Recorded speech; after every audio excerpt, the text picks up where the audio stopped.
Министерството за здравство со подршка од Агенцијата на Соединетите Американски држави за меѓународен развој, Светската здравствена организација и Фондот за деца на Обединетите нации отпочна караван за вакцинација против COVID-19 кој ќе посети 14 локални заедници низ државата. На 24.3.2022 караванот ќе ја посети општина Струмица, додека пак на 25.3.2022 општина Ново село. Настаните ќе се одржат од 12 до 16 часот во Струмица на плоштадот, а во Ново село кај пазарот. За време на овие настани, граѓаните ќе можат да се информираат и да се вакцинираат против COVID-19.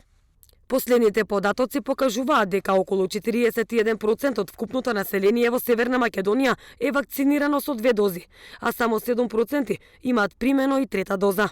Имајќи предвид дека невакцинираните луѓе имаат поголем ризик од смрт од COVID-19 во споредба со оние кои биле вакцинирани, голем дел од населението останува незаштитено од можните тешки последици од COVID-19.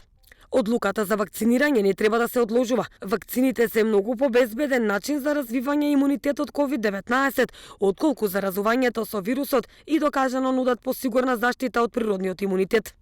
Бустер дозите обезбедуваат континуирана заштита од тешка форма на болеста COVID-19 и од смрт, а освен тоа помагаат и да се развие максимална заштита од сите варијанти на вирусот познати во моментот.